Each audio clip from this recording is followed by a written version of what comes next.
வந்திருக்கிறோம். அந்த ஒரு நாள் பட்டு சிவபெருமானை நோக்கி கடும் தவம் புரிந்தார். நம்மளுக்கு நிச்சயம் வரம் கொடுப்பார். ஆனால் தேவி முதல்ல அங்க திரும்பி பாடி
சிஷ்யா சுவாமி இந்த கைலங்கிரி நோக்கி கடூரமான தவம் புரிந்து இந்த முக்கல் படித்த பரம்பொருளே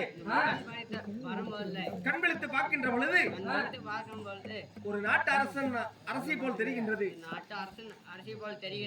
யார்? எந்த நாட்டை சேர்ந்தவர்கள்? உங்களுடைய பெயர் நாமங்கள் என்ன? என்னை கோடி ஏன் இந்த கடூரமான தவம் இருக்கின்றார்கள்? சுவாமி நானோ கனகாபுரி வட்டணத்தை ஆண்டு வரக்கூடிய கனகாபுரி வட்டணத்தை ஆண்டு வரக்கூடிய கனக மகாராஜன் யோயன் தேவியாகப்பட்ட கனகவள்ளி இருவரும் நாளை முடித்து அங்க சுகத்தில் ஈடுபட்டு எங்களுக்கு சொத்தில் குறைவில்லை, எதிலும் குறைவில்லை. ஆனால் எங்களுக்கு அடுத்தபடியாக இந்த கனகாபுரி பட்டணத்தை ஆளுவதற்கு ஒரு குழந்தை பாக்கியம் கூட இல்லாதாகிவிட்டது. ஆகவே தங்களை நோக்கி கடும் தவம் புரிந்து தங்களிடத்தில் குழந்தை வர பெற வேண்டும் என்று நான் கடும் தவம் புரிந்தேன் சுவாமி. கனக மகாராஜனே, சுவாமி ஒன்றை கவலைப்பட வேண்டாம். என்னை கோரி கடூரமான தவம் இருந்தாய் அல்லவா? ஆமா, உனக்கு நான் புத்திர சந்தானம் கொடுக்கின்றேன். எப்படி தெரியுமா? எப்படி சாமி? 3 சக்திகள் ஒன்றாக சேர்ந்து ஒரு குழந்தைக்காக 3 சக்திகள் ஒன்றாக சேர்ந்து இதோ வரவழைக்கின்றேன்.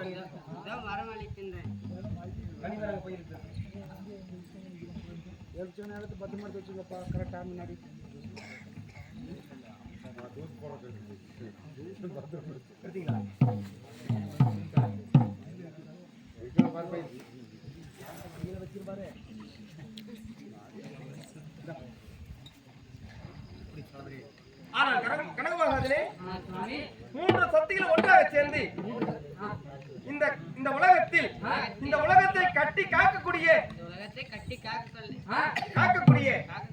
குழந்தை வரம் இதோ தருகின்றேன். இதோ பெற்றுக்கொள்.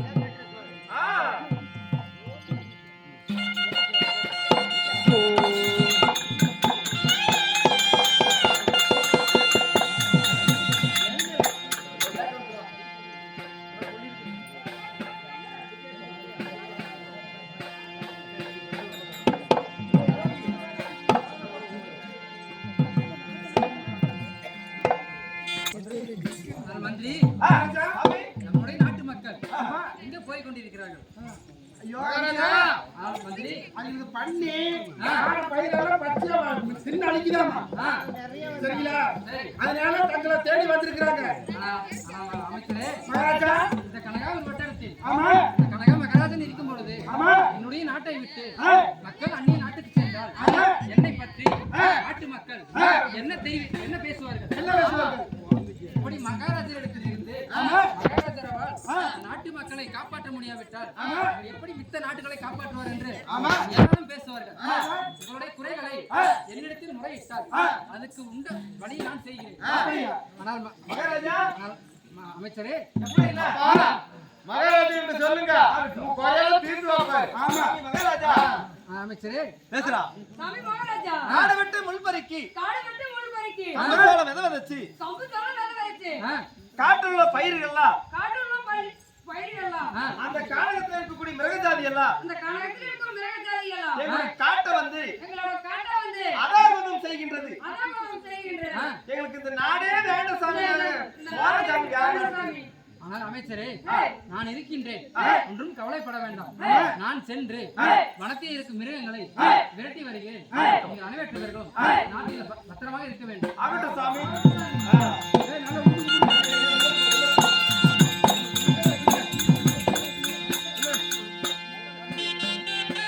யாரோ இன்னொருத்தர் கட்டி கானகம் புறப்பட வேண்டும்.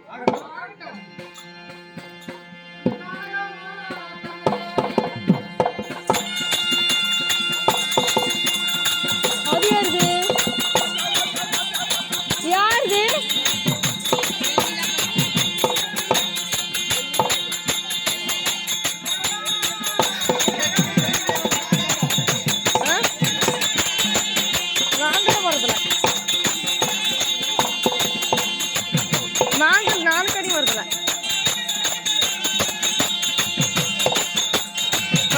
பல்ட்டி போட்டா கனி தூங்கிட்டா.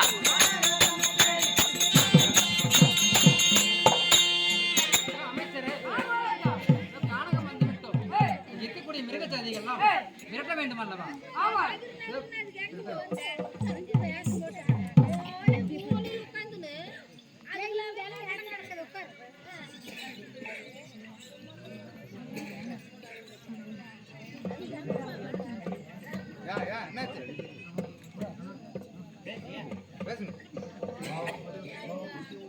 அக்கா ஆஃப் பண்றதா? ஆண்டே கிருபா.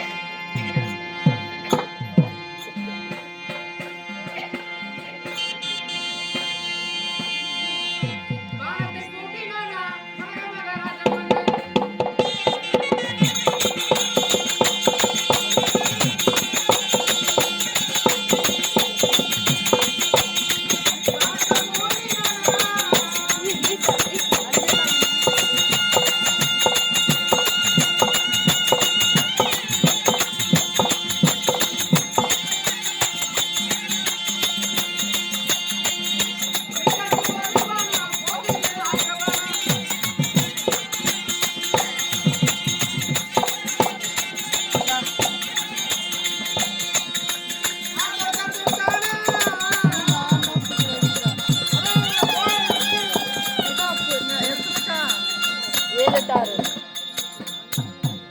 ஆனால் அமைச்சரே, மகாராஜா.